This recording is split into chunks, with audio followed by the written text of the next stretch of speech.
తెలంగాణ పదాన్ని చెరిపి వేసిందే వీళ్ళు కేసీఆర్ గారు అని చెప్పి అంటున్నా. వీళ్ళు టీఆర్ఎస్ పార్టీ అధికారానికి రావటానికి ప్రధానంగా ఏ తెలంగాణ రాష్ట్ర ఏర్పాటు ఉద్యమ లక్ష్యాలు దోహదపడ్డాయో ఆ ఉద్యమ లక్ష్యాలను నీరుగార్చి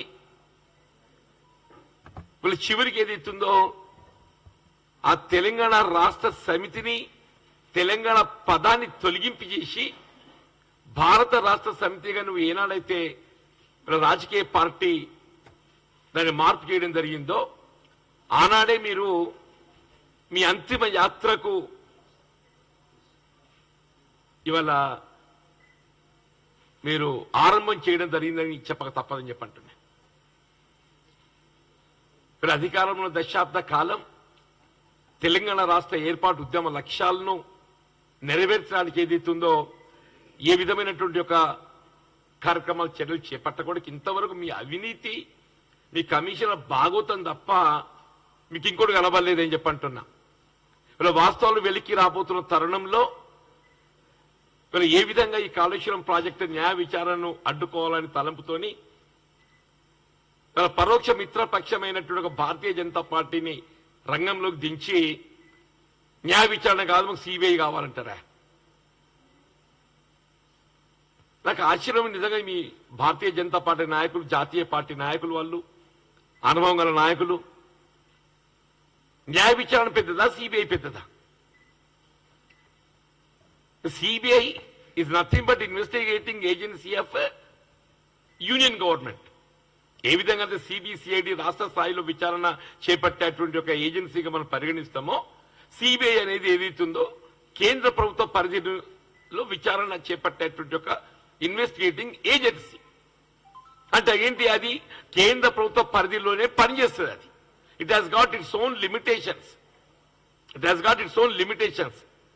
బట్ వేరే జ్యుడిషియల్ ఎంక్వైరీ అనేది ఏదైతున్నదో వీళ్ళు పారదర్శకంగా వాస్తవాలు వెలికి తీసే విధంగా నిష్పక్షపాతంగా పనిచేసే ఒక వ్యవస్థ ఇవ్వాలంటే కూడా దేశంలో కేవలం ఒక న్యాయ వ్యవస్థను మాత్రమే చెప్పక తప్పదని చెప్పంటున్నాను. అటువంటి వీళ్ళ రాష్ట్ర ప్రభుత్వం ఏదైతుందో ఇలా కాళేశ్వరం ప్రాజెక్టే నిర్మాణంలో ఏదైతే ఉన్నగూరినటువంటి అవినీతి గాని అవకతవకలే గాని ఇవన్నీ ప్రధానంగా ఇవాళ ఏ బ్యారేజ్ కుంగిపోవడంతో వెలికి రావడం జరుగుతుందో ఇవన్నీ వెలికి తీయాలంటే ఏకైక మార్గం, ఆ మార్గం కూడా ఏదో ఇట్ మస్ట్ అపియర్ ట్రాన్స్పరెంట్.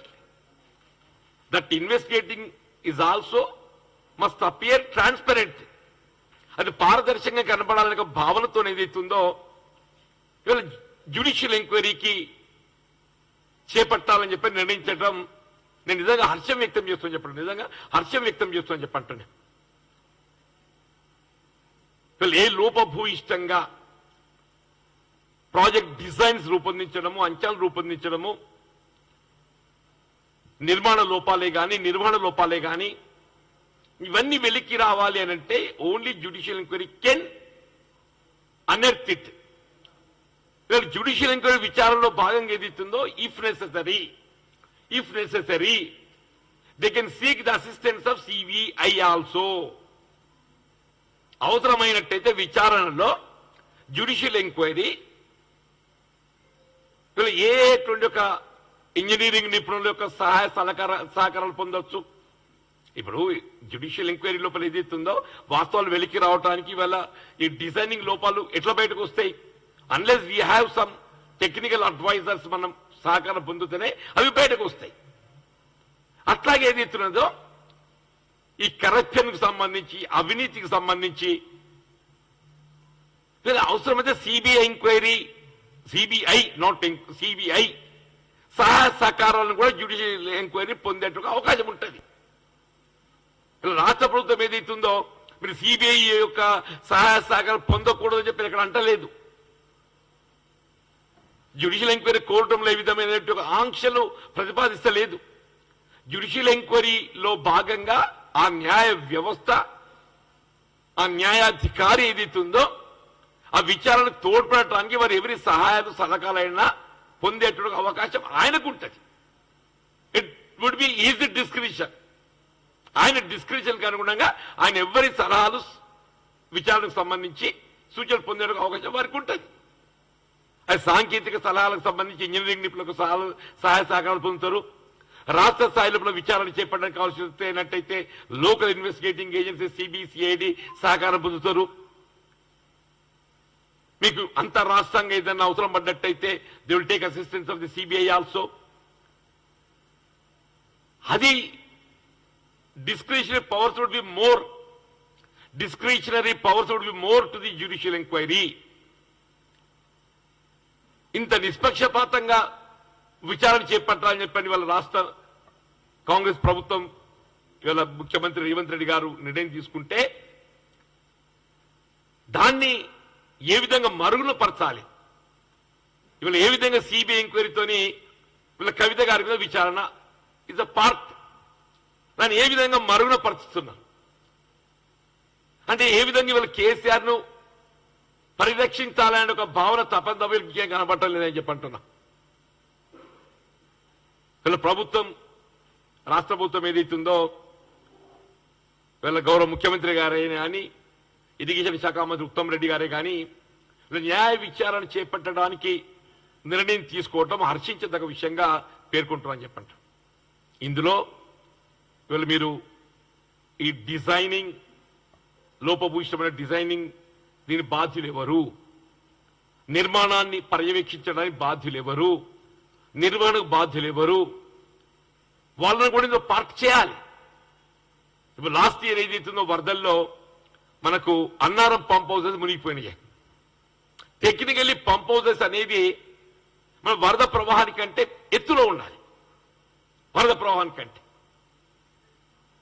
అంటే ఈ పంప్ హౌసింగ్ లొకేషన్ కూడా ఏదైతుందో లొకేటింగ్ అది కూడా ఏదైతుందో లోపభూయిష్టంగా ఉన్నది. ఇవన్నింటికి ఇక్కడ ప్రభుత్వ అధినేత ఆనాటి ప్రభుత్వ అధినేతది ఎంత బాధ్యత ఉన్నదో ఆయన కమిషనర్ కకృతికి దానికి తోడ్పడ్డట్టు ఒక ఇంజనీరింగ్ అధికారులు కూడా అంతే బాధ్యత అని చెప్పంటున్నా. But for the engineering department వాళ్ళ వాస్తవాలను ఏదైతుందో వాళ్ళు రూపొందించడంలో ఇవాళ అధికార పార్టీకి వాళ్ళు తొత్తులుగా వ్యవహరించిండ్రో వాళ్ళు కూడా బాధ్యులని చెప్పంటున్నాం. ఇందులో ప్రధాన బాధ్యుడు ఆ ఇరిగేషన్ ఏజెన్సీ మురళీధర్ రావు. మరి ఆయన ఇంకెందుకు కొనసాగుతుంది ఇప్పటికి అర్థం లేదు. జనరల్ అందరూ కూడా ఏదైతుందో ఇప్పుడు ఏ విధంగా ఈ జెన్కో సంబంధించిన సీఎండి ప్రభాకర్ రావు గారిని తొలగించడం జరిగిందో ఈ ఇరిగేషన్ శాఖకు సంబంధించి మురళీధర్ రావును తొలగిస్తేనే గాని రేపు ఈ జ్యుడిషియల్ ఎంక్వైరీలో వాస్తవాలు వెలికి రావడానికి పూర్తి స్థాయిలో మనకు అవకాశం ఉంటుంది. ఈయన ఎంతో మురళీధర్ రావు ఏదైతుందో గత ప్రభుత్వం తీసుకున్న నిర్ణయాలన్నింటినీ సమర్థించే ప్రయత్నం చేస్తున్నాడు. మురళీధరరావు గారు ఏదైతుందో మొన్న నేను గమనించాను అన్న కాళేశ్వరం ప్రాజెక్టే విజిట్ లోపల ఏదైతుందో that Muralidhar Rao was asked to present Kaleshwaram project సంబంధించిన డిజైన్స్ అవన్నీ ఆయన ఇంతవరకు ఏం చెప్పే ప్రయత్నం చేస్తుండో గత ప్రభుత్వం తీసుకున్న నిర్ణయాలన్నింటినీ సమర్థించే విధంగానే ఆయన వాదం ఉండేది తప్ప వాస్తవాలు ప్రజెంట్ చేసే విధంగా లేదు. ప్రభుత్వాలు విజ్ఞప్తి చేసే తక్షణమే ఆ మురళీధర్ రావు గారిని ఏదైతుందో ఆయన బాధ్యతలను తొలగించండి. Is on extension. మనకు అంతకంటే సమర్థవంతమైనటువంటి ఒక సాంకేతిక నిపుణులు మన శాఖలో అందుబాటులో ఉన్నారు. We need not depend on such people. అతను తొలగింపజేసే ఒక బాధ్యత తక్షణమే తొలగింపజేసే అవసరం ఉందని చెప్పని నేను రాష్ట్ర ప్రభుత్వ గౌరవ ముఖ్యమంత్రి విజ్ఞప్తి చేస్తున్నాను. ఆయన తొలగింపజేసి వాస్తవాలు వెలికి తీసేయడానికి మనం జ్యుడిషియల్ ఎంక్వైరీకి మీరు కావాల్సినటువంటి తగు చర్యలు చెప్పాలని చెప్పని కోరుతున్నా. వీళ్ళ గడిచిన ఈ దశాబ్ద కాలంలో సంవత్సరానికి 10,000 కోట్లైనా 1,00,000 కోట్ల అవినీతి జరిగింది. సంవత్సరానికి 10,000 కోట్లన్నా మనం 1,00,000 కోట్ల అవినీతి 1,00,000 కోట్ల అవినీతి అని చెప్పంటే అసలు కాళేశ్వరం ప్రాజెక్టే అంచనానే 1,00,000 కోట్లు లేదు. 1,00,000 కోట్ల అవినీతి ఇక్కడ అరేనా అన్నా మేము అన్నది ఏంది 1,00,000 కోట్ల అవినీతిలో కాళేశ్వరం ప్రాజెక్టు ఒక భాగం. 1,00,000 కోట్ల అవినీతిలో కాళేశ్వరం ప్రాజెక్టే అవినీతి ఒక భాగం. ఈ 1,00,000 కోట్ల అవినీతిలో కాళేశ్వరం ప్రాజెక్టు ఉంది, యాదాద్రి ప్రాజెక్టు ఉంది, భగీరథ కూడా ఉంది. ఇవన్నీ కూడా part of this 1,00,000 crore corruption. సంవత్సరానికి ఈ 1,00,000 అంటే ఒకటికి అబ్బా 1,00,000 అనుకుంటారు. అబ్బా 1,00,000 కాదు. సంవత్సరానికి 10,000 కోట్లైనా 10 ఏళ్ళకి ఎంత అవుతుంది? 1,00,000 కోట్లు అవుతుంది. టిఆర్ఎస్ గత దశాబ్ద కాలంలో ఇంకా ఈ 1,00,000 కన్నా మించే కరప్షన్ అవినీతి జరిగి ఉంటే తప్ప కమిషన్లతోని తక్కువ కాదు. ఈ కేవలం ఏదైతుందో నాకున్నటువంటి ఒక పరిజ్ఞానంతో కాళేశ్వరం ప్రాజెక్టు, యాదాద్రి, భగీరథ ఈ మూడిట్లనే 50,000 కోట్ల అవినీతి జరిగింది. కాళేశ్వరం ప్రాజెక్టే, యాదాద్రి పవర్ ప్రాజెక్టే, భగీరథ ఈ మూడింట్లనే 50,000 కోట్ల కంటే మించి అవినీతి జరిగింది. ఇక ఇతరత్ర భూముల కేటాయింపు ఇంక ఉన్నాయి కదా భాగోతాలు, ధరణి, ఇవన్నిట్లో ఇంకో 50,000 కోట్లు సులువుగా జరిగి ఉంటుంది. ఈ 1,00,000 కోట్ల అవినీతి వెలికి రావాలి అంటే ఇప్పుడు కాళేశ్వరం ప్రాజెక్టులో ఆరంభమైన జ్యుడిషియల్ ఎంక్వైరీ కాళేశ్వరం ప్రాజెక్టుకి పరిమితం కాకుండా యాదాద్రి పవర్ ప్రాజెక్టును కూడా జ్యుడిషియల్ ఎంక్వైరీ పరిధిలోకి తేవాలి. భగీరథ కూడా ఏదైతే జ్యుడిషియల్ ఎంక్వైరీ పరిధిలోకి తేవాలి. ఈ మూడింటి తేగలిగినప్పుడు మాత్రమే వాటితో allocation of the lands, allocation of the lands are also more important. వీళ్ళ ఈ హైదరాబాద్, రంగారెడ్డి జిల్లాలో ఉన్నట్టుగా విలువైనట్టుగా భూములను ఏ విధంగా వీళ్ళ పరిశ్రమలు నెలకొల్పైనట్టుగా భావనతోని వీళ్ళ అప్పరంగా భూములు అప్పగించడం జరిగింది. ఇవన్నింటి పట్ల విచారణ చేపట్టబడినప్పుడు మాత్రమే వాస్తవాలు వెలికి వస్తాయి, అవినీతి బాగోతుందో బయటపడుతుంది. భవిష్యత్తులో రాజకీయంగా ఎవరు కూడా ఏదైతే తప్పులు చేయడానికి సాహసించారు. భవిష్యత్తులో రాజకీయంగా ఎవరు కూడా తప్పులు చేయడానికి సాహసించకూడదు అని చెప్పంటే ఇవాళ ఇటువంటి ఒక అవినీతి పనులను ప్రజల ముందు నిలబెట్టగలిగినప్పుడే భవిష్యత్తు కొంత మనకు పారదర్శకత కనబడుతున్న భావన వ్యక్తం చేస్తూ మరి మరొకసారి ఇవాళ ఈ తెలంగాణ పదాన్ని ఏదైతే రూపుమాపాలనే ప్రయత్నం దాన్ని చేసింది, ఆ కుట్రకు కేసీఆర్ ప్రధాన సూత్రధారి. అది ఎక్కడ టీఆర్ఎస్ బీఆర్ఎస్ గా మార్చాలనేటువంటి ఒక చర్యలు చేపట్టబడ్డ నాడే ఆ కుట్ర ఆరంభమైంది. దానికి ప్రధాన బాధ్యుడు కేసీఆర్ గారు.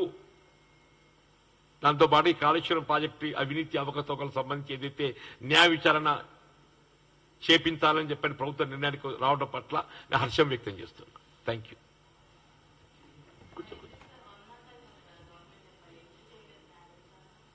They are writing it, ma'am. Today it has come in the press. Today it has come in the press. 1 month అయినా మా ప్రభుత్వం ఏర్పాటు చేసి దే ఆర్ రైటింగ్ ఎట్.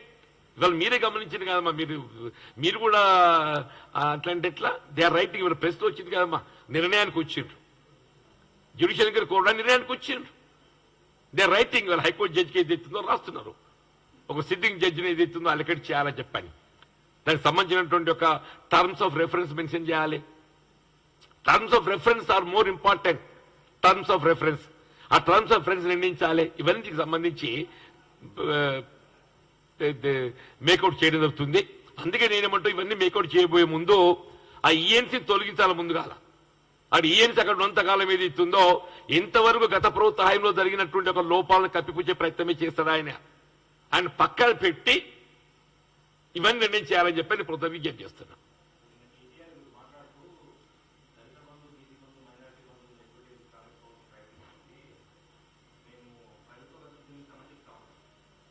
అసలు మీరు అమలు చేసింది ఎక్కడ, మేము ఎగ్గొట్టింది ఎక్కడ?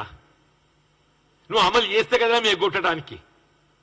నేను అడుగుతున్న వీళ్ళ కేటీఆర్ గారిని, నువ్వు గడిచిన 5 సంవత్సరాల్లో ఎంతమంది బీసీలకు బీసీ బంధు ఇచ్చినవే? 4 ఏళ్లు నిద్రపోయి అసలు బలహీన వర్గాలకు ఏదైతే స్వయం ఉపాధి పథక అవకాశాలు కల్పించడము ఉమ్మడి రాష్ట్రంకి వెళ్ళి వస్తుంది అంటే ఉమ్మడి రాష్ట్రంకి వెళ్ళి వస్తుంది. నువ్వు తెలంగాణ రాష్ట్రం ఏర్పడదా పూర్తిగా దాన్ని నిలిపేసిండు.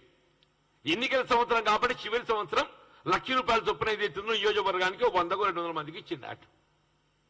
అలా మొత్తం నువ్వు 5 సంవత్సరాల కాలంలో ఎంతమందికి ఇచ్చినావు? నువ్వు 100 మందికి ఇచ్చినావు. నువ్వు మైనార్టీస్ కూడా సిమిలర్లీ. ఇవాళ దళిత బంధుకు సంబంధించి ఒకసారి కేటీఆర్ గారు మీ ఫైనాన్స్ బడ్జెట్ బుక్ దాన్ని తిరిగేయాలని చెప్పని చెప్తున్నానే. వీళ్ళు మీరు 21-22 ఆర్థిక సంవత్సరంలో ప్రతి సంవత్సరం ఏదైతుందో ప్రతి నియోజకవర్గానికి కనీసం ఒక 3,000 మంది దళితులకు ఏదైతుందో ఈ ఆర్థిక లబ్ధి అనుకూర్చే విధంగా బడ్జెట్లో నిధులు పొందుపరచుకోవడం జరిగింది. ఒక్క దళితులను కూడా ఇవ్వలేదు. సంవత్సరం కూడా మళ్ళీ అగైన్ సిమిలర్లీ ప్రతి నియోజకవర్గానికి 3,000 మందికి ఇవ్వాలని చెప్పి పొందుపరుచుకున్నదే. అంటే 3,60,000 నీకు 40,000 మందికి ఎక్కువ పెట్టుకున్నారు. ఒక్కరిని కూడా ఇవ్వలే చెప్పంటున్న ఎన్నికల సమయంలో ఇస్తున్నట్టు ఒక దాన్ని ప్రచారం చేసిన ప్రయత్నం చేశారు. అందుకే ప్రజలు బుద్ధి చెప్పిండ్రు. ఇంకా ఉండి బుద్ధి రాకుంటే ఎట్లనే? ఇంకా ఉండి బుద్ధి రాకుంటే ఎట్లా? నువ్వు ఏ దళిత బంధు అని, మైనార్టీ బంధు అని చెప్పని, బీసీ బంధు అని, గృహలక్ష్మి అని చెప్పని, ఇలా బలహీన వర్గాలకు సంబంధించిన సంక్షేమ కార్యక్రమం అమలు పట్ల ఏదైతుందో నువ్వు ప్రజానికి మభ్యపెట్టే ప్రయత్నం చేసినవో దానికి ఏదైతుందో గడిచిన 4 సంవత్సరాల్లో నువ్వు అమలు చేపట్టలేకపోవడంతో నీకు తగు బుద్ధి చెప్పి తీర్పిచ్చిండు. ఇకైనా జ్ఞానోదయంగా ఇప్పటికైనా బీఆర్ఎస్ ఏదైతుందో నిజంగా తెలంగాణ పట్ల చిత్తశుద్ధి ఉన్నట్టయితే ఆ టీఆర్ఎస్ గా మార్చుకు. ఇప్పటికైనా గతంలో నువ్వు ఏదైతుందో అయిపోయింది తెలంగాణ, నేనేదో దేశానికి ఎగబాక్తా అని చెప్పని ఇక్కడ కొడుకు పట్టం కడతా అక్కడ జాతీయ స్థాయిలో నేను పోతానని చెప్పి ఆశపడ్డావో ఇక రివర్స్ గేర్ వేసి మళ్ళీ నువ్వు టీఆర్ఎస్ కదా అట్లనే డిపాజిట్ దొరుకుతాయని చెప్పి అంటున్నా. Thank you.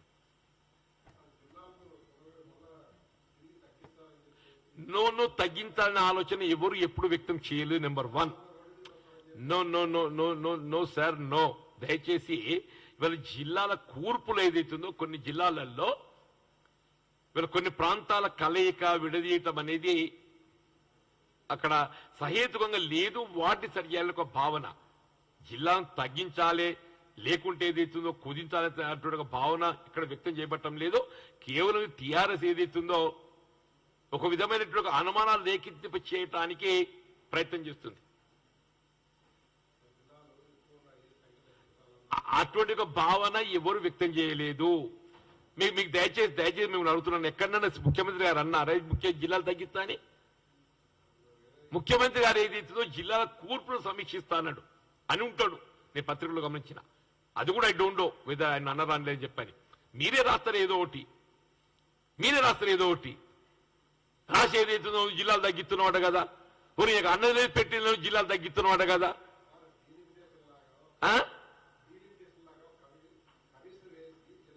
జిల్లాల దానికి దీన్ని లింక్ చేయలేమన్నా. ఇప్పుడు డీలిమిటేషన్ పార్లమెంటరీ కమిటీస్ గురించి దీనికి లింక్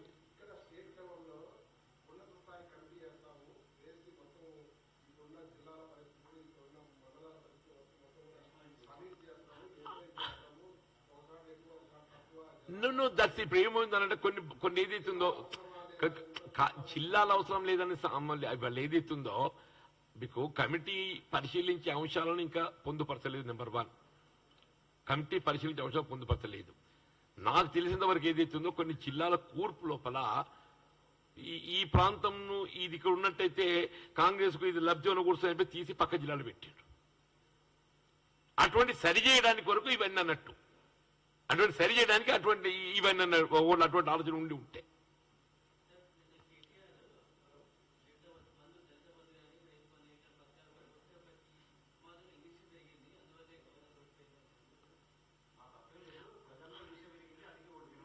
అని మరి అంత దళితులు బలహీన వర్గాలే కానీ ఓట్లేసిన వాళ్ళు అందరూ సమాజంలో ఎవరు ఈర్ష పెరిగింది?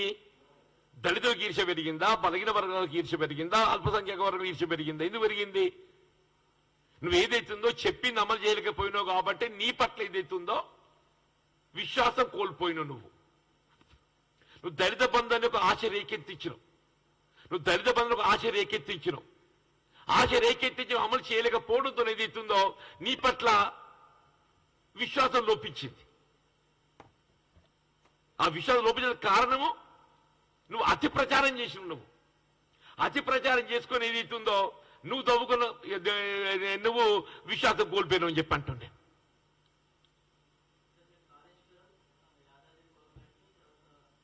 భగీరథ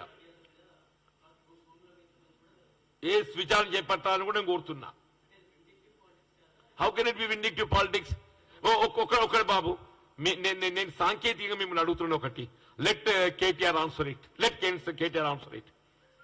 భగీరథ అనేది ఏదైతుందో శుద్ధి చేసినటువంటి ఒక జలాలను, త్రాగునీటిని ప్రజానీకానికి అందించాలనే లక్ష్యంతో భగీరథ రూపొందించడం అన్నాడే. ఇవాళ శుద్ధి చేసిన జలాలంటే క్లోరినేషన్. ఇందులో ప్రధానమైనటువంటి ఒక ఐటమ్ ఏంటంటే క్లోరినేషన్. ఒకసారి నీరు క్లోరినేషన్ చేయబడ్డట్టయితే అది కేవలం 20 కిలోమీటర్ల ప్రవాహం వరకే క్లోరినేషన్ ప్రభావం ఉంటుంది. నేను అడుగుతున్నా ఈఎన్సీ భగీరథ ఆర్డబ్ల్యూఎస్ లో let him answer it tomorrow. నేను ముఖ్యమంత్రి గారికి రిటర్న్ గా రిప్రజెంట్ ఇవ్వబోతున్నా. ఏ విధంగా ఇరిగేషన్ ప్రాజెక్టే లోపభూయిష్టంగా అంచనాలు రూపొందించడం జరిగిందో భగీరథ ప్రాజెక్టు సంబంధించి కూడా లోపభూయిష్టంగా ఏదైతే ప్రాజెక్ట్ నిర్మాణాన్ని రూపొందించడం లోపల దానికి సంబంధించిన ఇంజనీరింగ్ అధికారులు కూడా బాధ్యులే. క్లోరినేషన్ 20 కిలోమీటర్ కంటే ఎక్కువ ఉండదు మేడం. ఒకసారి 20 కిలోమీటర్ల ప్రవాహం అయినట్టయితే అది జీరోకి వస్తుంది. అప్పుడు ఏం కావాలి? ఇప్పుడు ఒక ఊరికి చేరాలని నీరు అంటే 100 కిలోమీటర్ ఉంటుంది. 100 కిలోమీటర్ ఉంటుందన్న 20 కిలోమీటర్ ప్రవాహంతో జీరో అయిపోతుంది. అల్టిమేట్ గా ఎండ్ పాయింట్కి ఏం పోతుంది? నీళ్లు పోతాయి. పోయినా కానీ నీళ్లు పోతాయి. But it's not purified క్లోరినైడ్ water. దానికి అధికారులు ఏం చెప్తారు మాకు? మీరు మళ్ళీ బ్లీచింగ్ పౌడర్ కలుపుకొని దాన్ని రీక్లోరినేట్ చేసుకోవాలి. ట్యాంక్లు మేము బ్లీచింగ్ పౌడర్ కలుపుకొని రీక్లోరినేట్ చేసుకోవడానికి నీళ్ళు ఎందుకు కావాలి? మాకు నీళ్లు దొరకాయా? వాళ్ళు చెప్పేది ఏంటన్నా అంటే దాన్ని మళ్ళీ రీక్లోరినేట్ చేసుకోవాలని చెప్పండి. మళ్ళీ రీక్లోరినేట్ చేసుకోవాలంటే ఇట్స్ నాట్ ఆలంతో కాదు. సాధారణంగా పవర్ ప్లాంట్స్లలో ఆలంతో చేస్తారు. గ్యాస్ క్లోరినేషన్ ఉంటుంది. That is available only in the municipalities. గ్రామాలలో గ్యాస్ క్లోరినేషన్ లేదు. Only alternate way is a bleaching powder. Bleaching powder ఏం చేయాలి? కింద బకెట్లో కలుపుకొని నిచ్చెన ఎక్కి ట్యాంక్కి ఎక్కి దానిలో పోయాలి. ఎక్కడ పోతున్నారా? మీ అనుభవం దయచేసి I request the media friends, దయచేసి మీ గ్రామాలలో ఉండేటువంటి లోకల్ మండల స్థాయి మీ రిపోర్టర్స్ ఉంటారు కదా, రిపోర్ట్ తెప్పించుకోండి.